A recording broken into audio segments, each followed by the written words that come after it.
नवमी क्यों मनाई जाती है, जानिए पौराणिक रहस्य और कथा। जय श्री कृष्णा, राधे राधे। पौराणिक मान्यता के अनुसार कार्तिक शुक्ल पक्ष की नवमी से लेकर कार्तिक पूर्णिमा तक भगवान विष्णु आंवले के वृक्ष पर निवास करते हैं, इसलिए इसे आंवला नवमी कहते हैं। ऐसी मान्यता है कि इस दिन की गई पूजा अर्चना और दान का अक्षय फल मिलता है, इसलिए इसे अक्षय नवमी भी कहा जाता है। आंवला नवमी के दिन ही भगवान श्री कृष्ण ने कंस के आमंत्रण पर वृंदावन छोड़कर मथुरा की ओर प्रस्थान किया था। भारतीय शास्त्रों में आंवले को दैवीय फल माना जाता है। पद्म और स्कंद पुराण में वर्णन है कि आंवला ब्रह्मा जी के आंसुओं से उत्पन्न हुआ। वहीं एक अन्य कथा कहती है कि समुद्र मंथन के समय निकले अमृत कलश से पृथ्वी पर अमृत की बूंदें गिरने से आंवले अस्तित्व में आया। एक बार देवी लक्ष्मी पृथ्वी पर भ्रमण कर रही थी। उनकी इच्छा हुई कि भगवान विष्णु और शिव की एक साथ पूजा की जाए। उन्होंने विचार किया कि विष्णु को तुलसी अत्यधिक प्रिय है और शिवजी को बेल। इन दोनों के गुण एक साथ आंवले में हैं। देवी लक्ष्मी ने आंवले के वृक्ष को विष्णु जी और शिवजी का प्रतीक मानकर उसकी पूजा की। उनकी पूजा से प्रसन्न होकर विष्णु जी और शिवजी प्रकट हुए। माता लक्ष्मी ने आंवले के पेड़ के नीचे उन्हें भोजन कराया और उसके बाद स्वयं भोजन को प्रसाद रूप में ग्रहण किया। तत्पश्चात देवी लक्ष्मी ने भगवान विष्णु से पूछा, हे प्रभु, आप तो अनादि हैं, अनंत हैं, किंतु फिर भी आप पृथ्वी पर इतने सारे व्रत और पर्व क्यों स्थापित करते हैं? तब भगवान श्री हरि ने मुस्कुराते हुए बोले, हे देवी, यह सब मनुष्यों के कल्याण हेतु है। जब जब मनुष्य मेरे प्रिय वृक्षों, नदियों और पर्वों का पूजन करता है, तब वह मुझसे सीधा संबंध जोड़ता है। ऐसा ही एक व्रत है आंवला नवमी का व्रत, जो मेरे स्वयं के स्वरूप की उपासना का प्रतीक है। भगवान बोले, आंवला मेरा प्रिय वृक्ष है क्योंकि इसमें त्रिदेवों का वास है। ब्रह्मा इसकी जड़ में, विष्णु इसके तने में और महादेव इसके शीर्ष में निवास करते हैं।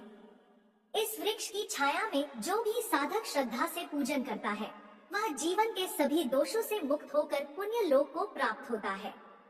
इसके पीछे एक रहस्य छुपा है और अद्भुत कथा भी कही जाती है। तो भक्तों, आइए जानते हैं कि आंवला नवमी क्यों मनाई जाती है और इससे जुड़ी कथाओं का श्रवण भी करेंगे। आपसे निवेदन है कि आप वीडियो को अंत तक अवश्य सुने और श्री हरि विष्णु की कृपा के साक्षी बने। जय श्री हरि विष्णु, जय मां लक्ष्मी। आंवला नवमी, जिसे अक्षय नवमी भी कहा जाता है, इस दिन कार्तिक मास के शुक्ल पक्ष की नवमी तिथि होती है और यह तिथि भगवान विष्णु की विशेष पूजा के लिए अत्यंत शुभ मानी जाती है। कहा गया है कि दिवाली के 8 दिन बाद जो व्यक्ति आंवले के वृक्ष की पूजा करता है, उसे अक्षय पुण्य की प्राप्ति होती है, जो कभी नष्ट नहीं होता। यही कारण है कि इसे अक्षय नवमी भी कहा जाता है। वैदिक पंचांग के अनुसार 30 अक्टूबर को सुबह 10:06 पर कार्तिक माह के शुक्ल पक्ष की नवमी तिथि शुरू होकर 31 अक्टूबर को सुबह 10:03 पर समाप्त होगी। इसके बाद कार्तिक माह के शुक्ल पक्ष की दशमी तिथि शुरू होगी। जो भी भक्त इस अवधि में व्रत पूजन करते हैं, उन्हें अखंड सौभाग्य, आरोग्य और श्री हरि की कृपा प्राप्त होती है। इस दिन महिलाएं विशेष रूप से आंवले के वृक्ष के नीचे बैठकर संतान सुख, आरोग्य, धन, समृद्धि और पारिवारिक शांति के लिए पूजा करती हैं। कहा गया है, जहां आंवले का वृक्ष होता है, वहां भगवान श्री हरि विष्णु जी का वास होता है। कार्तिक मास में श्री हरि का निवास आंवले के वृक्ष में होता है, जो कार्तिक पूर्णिमा तक बना रहता है। इसलिए इस पूरे मास में आंवला वृक्ष की पूजा को महापुण्यकारी कहा गया है। कहा जाता है कि दिवाली के बाद जब समस्त दिशाएं दीपों से प्रकाशित होती हैं, तो पृथ्वी पर देवताओं का जागरण आरंभ होता है। देव उठनी एकादशी से 2 दिन पूर्व अर्थात आंवला नवमी पर भगवान विष्णु की उपासना और प्रकृति सेवा का संगम होता है। दिवाली के बाद यह दिन इसलिए भी महत्वपूर्ण है क्योंकि दीपावली का उद्देश्य अंधकार को दूर करना होता है और आंवला नवमी का उद्देश्य उस प्रकाश को स्थायी बनाना है, जो केवल दीपों में नहीं बल्कि हृदयों में जलता रहे। धार्मिक ग्रंथों में कहा गया है कि आंवले का वृक्ष केवल एक पेड़ नहीं बल्कि अमृत कलश है। इस दिन वृक्ष की शाखाओं से अमृत तुल्य ऊर्जा बूंदों के झरने का प्रतीकात्मक वर्णन मिलता है। प्राचीन मान्यता है कि इस दिन आंवले के वृक्ष से अमृत की बूंदें टपकती हैं, इसलिए इसके नीचे बैठकर भोजन करना, दान पुण्य करना अथवा परिवार सहित भक्ति भाव से गीत गाना, यह सब आरोग्य, सुख, शांति और संतति वृद्धि देने वाला माना गया है। यही कारण है कि इस दिन वृक्ष के नीचे भोजन करने की परंपरा आज भी जीवंत है। आंवला नवमी के पीछे कई पौराणिक रहस्य छिपे हैं। आइए जानते हैं उन रहस्यों के बारे में। कहा जाता है कि इसी दिन द्वापर युग का प्रारंभ हुआ था। कुछ पौराणिक कथाओं के अनुसार भगवान विष्णु ने इस दिन कुष्मांड नामक राक्षस का वध किया था, इसलिए इसे कुष्मांड नवमी भी कहते हैं। कुष्मांड का अर्थ होता है कद्दू, अतः इस दिन कद्दू का दान भी अत्यंत शुभ माना जाता है। इस व्रत में आंवले का फल प्रसाद के रूप में महत्वपूर्ण भूमिका निभाता है। लोग व्रत रखते हैं, भगवान विष्णु जी की पूजा करते हैं और दान करते हैं, जिससे उनके सभी संकट दूर हो जाते हैं। इस दिन मथुरा, वृंदावन और अयोध्या जी की परिक्रमा का विशेष महत्व बताया गया है। कहा गया है कि जो भक्त कार्तिक शुक्ल नवमी के दिन वृंदावन या गोवर्धन की परिक्रमा करता है, वह सीधे वैष्णव लोक में स्थान पाता है, क्योंकि भगवान श्री कृष्ण ने कंस वध से पूर्व तीनों वनों की परिक्रमा इसी दिन की थी। यह दिन भगवान श्री कृष्ण के लिए तपस्यात्मक था और भक्तों के लिए आराध्य है। आंवला वृक्ष की वैज्ञानिक महत्ता भी बड़ी अद्भुत है। आंवले में विटामिन सी का सर्वोच्च स्तर होता है, जो शरीर को रोगों से रक्षा देता है। आंवला वृक्ष के नीचे बैठकर भोजन करने से प्रकृति की शीतलता और उस वृक्ष की ऊर्जा मानव तन मन में प्रवाहित होती है। यह परंपरा केवल आध्यात्मिक नहीं, बल्कि स्वास्थ्यवर्धक भी है। इस दिन भक्त प्रातः काल स्नान करते हैं, श्वेत वस्त्र धारण करते हैं और आंवले के वृक्ष के नीचे दीपक जलाकर भगवान विष्णु का स्मरण करते हैं। वे कहते हैं, हे आंवले के रूप में स्थित श्री हरि, मुझ पर अपनी कृपा बनाए रखो। पूजा के बाद आंवले का फल प्रसाद रूप में ग्रहण किया जाता है।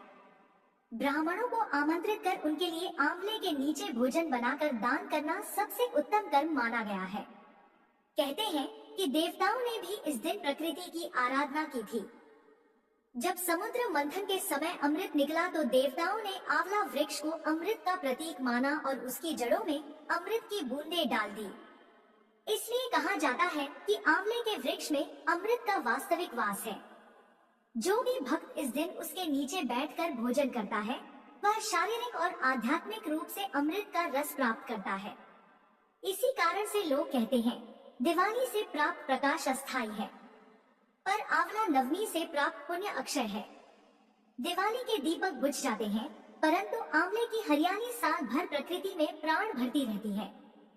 प्रिय भक्तों, कार्तिक मास के शुक्ल पक्ष की नवमी तिथि को आंवला नवमी या आंवला पूजन कहा जाता है। पंचांग और विद्वानों के अनुसार इस वर्ष आंवला अक्षय नवमी का सर्वश्रेष्ठ पूजा का शुभ मुहूर्त सुबह लगभग 6:32 लेकर से सुबह 10:03 तक है। इस दौरान वृद्धि योग और रवि योग जैसे शुभ योग भी बन रहे हैं, जिससे पूजा का महत्व और भी बढ़ जाता है। अतः प्रिय भक्तों को इस अवधि में स्नान करके आंवले के वृक्ष के पास बैठकर विधिवत पूजा और दान पुण्य करने का विशेष फल प्राप्त होगा। कार्तिक मास स्वयं भगवान विष्णु का प्रिय माह है और इस दिन आंवले के वृक्ष की पूजा करने से भगवान विष्णु और माता लक्ष्मी की कृपा प्राप्त होती है।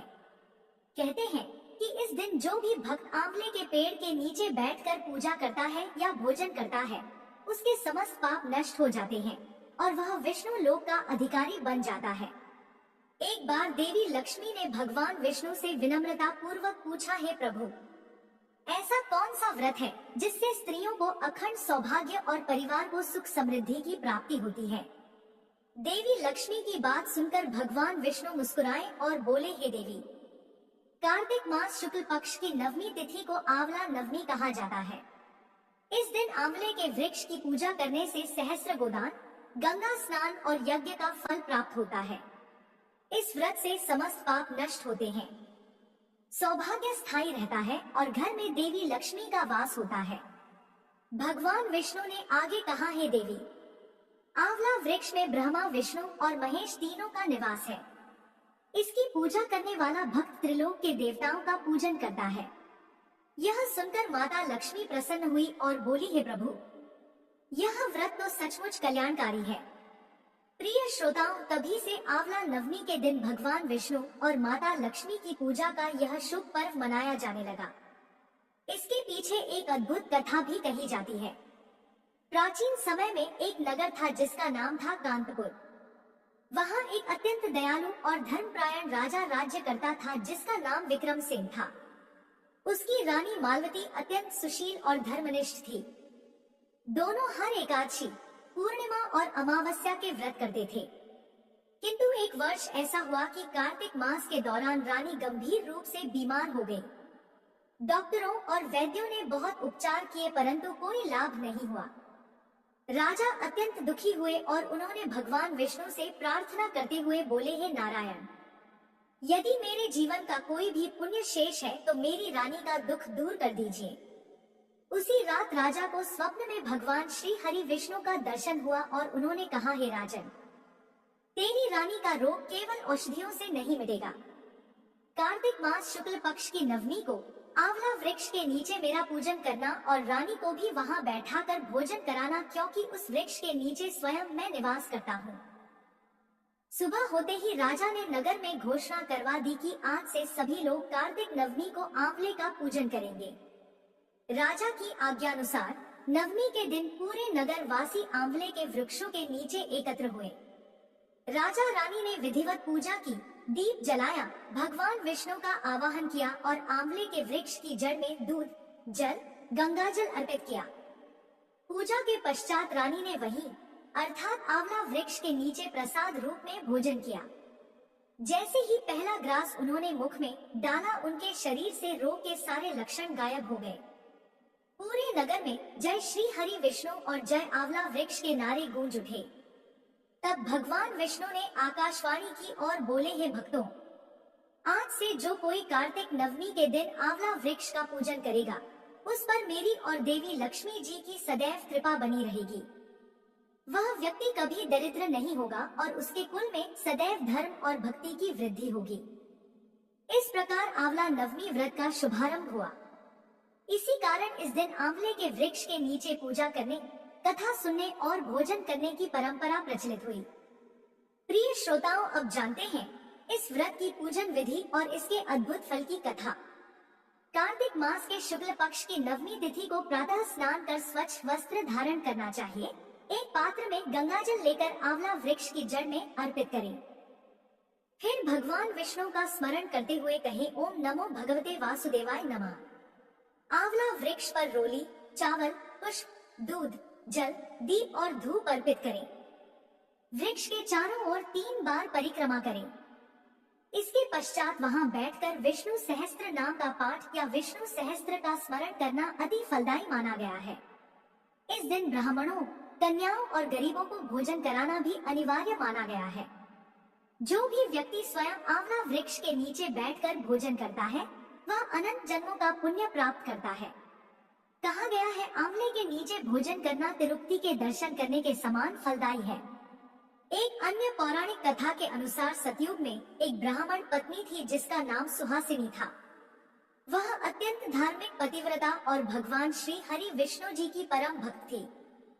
हर वर्ष कार्तिक मास में वह अपने पति के साथ आंवला वृक्ष की पूजा करती थी। किंतु एक बार उसके पति तीर्थ यात्रा पर चले गए और वह अकेली रह गई। उसने सोचा, क्या बिना पति के यह व्रत करूं या नहीं। तभी एक दिव्य आवाज आई, हे देवी, श्रद्धा से जो कार्य किया जाए उसमें भगवान स्वयं सहयोग देते हैं। सुहासिनी ने पूरी श्रद्धा से आंवला नवमी का व्रत किया। उसने वृक्ष की जड़ में दीप जलाया, फूल चढ़ाए और भगवान विष्णु का नाम जपते हुए वहीं पर भोजन किया। उसी समय भगवान विष्णु स्वयं वहां प्रकट हुए और बोले, हे देवी, तेरा यह व्रत मुझे अत्यंत प्रिय हुआ। आज से जो भी इस व्रत को करेगा उसे लक्ष्मी जी का आशीर्वाद सदैव प्राप्त होगा। उसके घर में कभी अन्न, धन या सौभाग्य की कमी नहीं रहेगी। आंवला नवमी का एक वैज्ञानिक पहलू भी अत्यंत रोचक है।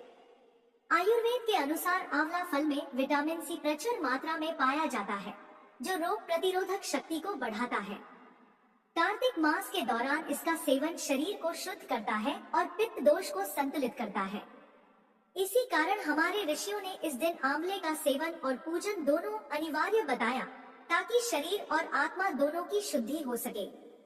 इस दिन विवाहित महिलाएं आंवला वृक्ष के नीचे बैठकर सुहाग की दीर्घता के लिए सौभाग्यवती स्त्रियों को सुहाग की वस्तुएं देती हैं और माता लक्ष्मी से प्रार्थना करती हैं कि हे लक्ष्मी माता, जैसे आपने भगवान विष्णु जी का सानिध्य कभी नहीं छोड़ा, उसी प्रकार ही मेरे सुहाग की रक्षा सदा करें।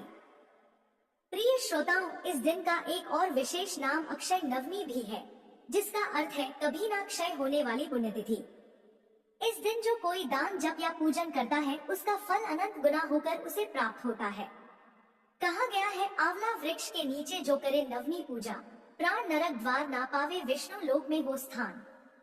अंततः जब सूर्य अस्त होता है और कार्तिक की ठंडी हवा में आंवले की पत्तियां हिलती हैं, तो ऐसा लगता है जैसे भगवान विष्णु स्वयं मुस्कुराते हुए आशीर्वाद दे रहे हो। प्रिय भक्तों, जिसने आज आंवले की पूजा की, वह मेरे सानिध्य को प्राप्त करेगा। उसके घर सदैव देवी लक्ष्मी का वास रहेगा और उसके कुल में कभी दरिद्रता नहीं आएगी। आंवला नवमी केवल एक व्रत नहीं, बल्कि भगवान विष्णु की उपासना, स्वास्थ्य और समृद्धि का संगम है। जो इसे श्रद्धा से करता है, वह जीवन में सुख, समृद्धि और मोक्ष तीनों प्राप्त करता है। अब हम सुनेंगे आंवला नवमी की दूसरी कथा।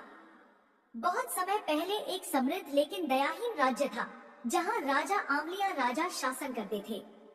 राजा ने एक दिन प्रण लिया कि वे प्रतिदिन अपनी प्रजा में 1 मन आंवला दान करेंगे और उसके बाद ही भोजन करेंगे। यह दान प्रक्रिया देखें तो सरल थी, पर राजा की प्रजा तथा उनके पुत्रों को यह प्रिय नहीं था। पुत्रों और बहुओं ने कहा, यह दान क्यों? हमारा खजाना तो धीरे धीरे समाप्त हो जाएगा। राजा ने अपनी निष्ठा नहीं छोड़ी और नियम अनुसार दान करते रहे। समय बीतने पर पुत्रों का व्यापार ठप पड़ने लगा। राज दरबार में डर समा गया कि इस दान नियम से राज्य का भरण पोषण प्रभावित होगा। एक दिन राजा ने दुख सहते हुए महल छोड़ा और जंगल में चले गए। वहां उन्होंने देखा कि भगवान ने उनकी निष्ठा देखकर उन्हें एक नया सुंदर राज्य दिया है, जहां आंवले के पेड़ों की कतारें थी। हर शाखा पर फल झूल रहे थे। राजा और रानी ने वहां बैठकर पुनः अपने नियम को निभाया और दान दिया और पूजा की। तत्पश्चात आंवला वृक्ष के नीचे भोजन किया। इसके विपरीत पुत्र बहुओं के भाग्य में गिरावट आई, क्योंकि उन्होंने दान नियम को टाल दिया था। जब पुत्रों ने अपनी गलती और पिता की भक्ति को देखा, तो वे मनोभाव से अपने पिता के पास गए और माफी मांगी। पिता ने उन्हें समझाते हुए कहा, दान करने से खजाना नहीं घटता बल्कि बढ़ता है। आंवले का वृक्ष और इस दिन का व्रत देवों का प्रिय है। उसी दिन से पुत्र बहुओं ने आंवले के पेड़ की पूजा करना शुरू किया और दान कार्य में लग गए। तुरंत ही उनके घर में खुशहाली लौट आई, संपत्ति बढ़ी, संतान सुख हुआ और राज्य परिवार में आनंद छा गया। इस कथा से यह शिक्षा मिलती है कि सच्ची श्रद्धा और नियम से किया गया व्रत, दान या वृक्ष पूजा कभी व्यर्थ नहीं जाती। जिसे हम महज दिखावे के लिए करते हैं, वह शीघ्र नष्ट होता है, पर जिसे हृदय से निस्वार्थ भाव से किया जाता है, वह अक्षय पुण्य बन जाता है। इसीलिए इस पर्व को अक्षय नवमी कहा गया है, क्योंकि इस दिन किया गया पुण्य कभी नहीं क्षय होता। इस कथा में आंवला वृक्ष का विशेष स्थान है, जो दिखाता है कि प्रकृति वृक्ष भी देवता परिवार का अंग है। जब राजा ने वृक्ष की पूजा की, अपने नियम पर टिके रहे, तब उन्हें दिव्य राज्य मिला। जब पुत्रों ने वृक्ष दान को तुच्छ समझा, तब वे पतन को प्राप्त हुए। यह हमें याद दिलाता है कि वृक्ष दान, पवित्र दिन, व्रत और श्रद्धा भाव से किया गया कर्म हमें सिर्फ इस जन्म में नहीं, बल्कि आने वाले जन्मों में भी लाभ देता है। तो इस आंवला नवमी पर जब आप आंवला वृक्ष के नीचे दीपक जलाएंगे, पूजा करेंगे, दान करेंगे, तो इस कथा को याद कीजिए और कहिए, हे आंवले के वृक्ष स्वरूप, हे भगवान श्री हरि विष्णु जी, मैं भी आपके चरणों में श्रद्धा भाव से समर्पित हूँ। मुझे अक्षय पुण्य दे, मेरे परिवार को स्वास्थ्य, संतान, सौभाग्य एवं घर परिवार में सुख शांति दान करें। भक्तों, अब हम सुनेंगे आंवला नवमी की तीसरी कथा। बहुत समय पहले एक समृद्ध और धर्मशील नगर था, जिसका नाम था अम्बलपुर। वहाँ के राजा महाराजा बहुत दानशील थे, किंतु उनके राज्य में एक ऐसा विचित्र नियम था कि हर दिन राजा स्वयं 1.25 मन आंवला दान किए बिना भोजन न करते। इस वृत्ति के कारण राजा का नाम हो गया आंवलिया राजा। राजा और उनकी रानी दोनों ही भक्तिमान थे और वे प्रतिदिन सुबह उठकर आंवले के वृक्ष के नीचे पूजा करते। ब्राह्मण दंपत्ति भोजन कराते और फिर भोजन करते, परंतु राजा के बड़े पुत्र एवं पुत्रवधू को यह नियम भारी लगता था। उन्होंने कहा, पिताजी, यदि आप प्रतिदिन इतने बड़े दान करेंगे तो हमारा खजाना एक दिन समाप्त हो जाएगा। इस वृत्ति को शीघ्र बदलना चाहिए। यह बात सुनकर राजा चिंतित हुए। उन्होंने स्वयं सोचा, यदि मैंने यह दान बंद किया तो धर्म का संतुलन बिगड़ जाएगा। अतः उन्होंने अपने राज्य तथा सिंहासन को त्याग कर रानी सहित एक सुनसान जंगल में चले जाने का निर्णय लिया। वहां पहुंचकर उन्होंने पाया कि दान न होने के कारण उनका राज्य साथ साथ उनकी भक्ति भी क्षीण हो गई। 7 दिन तक राजा रानी ने भूखे प्यासे दिन बिताए। इसी दौरान उन्हें एक दिव्य स्वप्न आया। भगवान विष्णु ने दर्शन दिए और कहा, हे राजा, तूने धर्म का पालन किया है, इसलिए मैं तुझे दान का फल दूंगा, संदेह न कर। सुबह जब राजा रानी उठे तो उन्होंने देखा कि जंगल के बीच में स्वर्ण का रावला वृक्ष खिला हुआ है। चारों ओर सोने चांदी के फलों की वर्षा हो रही है। वृक्ष के नीचे पहले जैसा महल, बाग बगीचे और प्रजा से समृद्ध स्थिति में थी। भगवान ने स्वरूप बदलकर कहा, हे राजा, जैसे तूने ब्राह्मणों को दान किया था वैसा ही आज तू इन आंवला मूल्यों को ब्राह्मणों को दान कर। यही राह है धर्म की। राजा रानी ने तत्काल विधिवत पूजा की, आंवले के फल ब्राह्मणों को दिए, भोजन कराया और प्रसन्न मन से भोजन ग्रहण किया। उस दिन से राजा रानी के राज्य में समृद्धि सौभाग्य स्थिर हो गया और लोगों में धर्म भक्ति का प्रचार फैल गया। वहीं राजा के पुत्र और पुत्रवधू जिन्होंने पहले इस नियम को हल्के में लिया था, अब नियति के अनुरूप भाग्यवश हार गए। उनका राज्य छीन लिया गया और वे दीन दुखी हो गए। जब वे पिता के राजकाज की ओर शरण लेने आए तो राजा रानी ने उन्हें बिना नाम पता पहचाने काम दिया और धीरे धीरे बेटे बहू को अपनी गलती का बोध हुआ। एक दिन बहू ने अपनी सास की पीठ पर वही मस्सा देखा जो पहले राजा की पीठ पर था और वही अंतः पहचान हो गई। राजा ने उन्हें समझाया, दान से धन नहीं घटता बल्कि बढ़ता है। आंवले का दान, आंवला वृक्ष की पूजा और श्रद्धा का फल अक्षय है। उनके पश्चात पुत्र बहू ने मन से आंवला वृक्ष की पूजा, दान और व्रत विधि अपनाई। इससे उनके जीवन में खुशहाली पुनः आई। यहीं से यह व्रत कथा लोक में प्रचलित हुई कि जो व्यक्ति कार्तिक शुक्ल नवमी के दिन आंवले के वृक्ष की पूजा करता है, दान तथा भोजन करता है, वह अक्षय पुण्य प्राप्त करता है।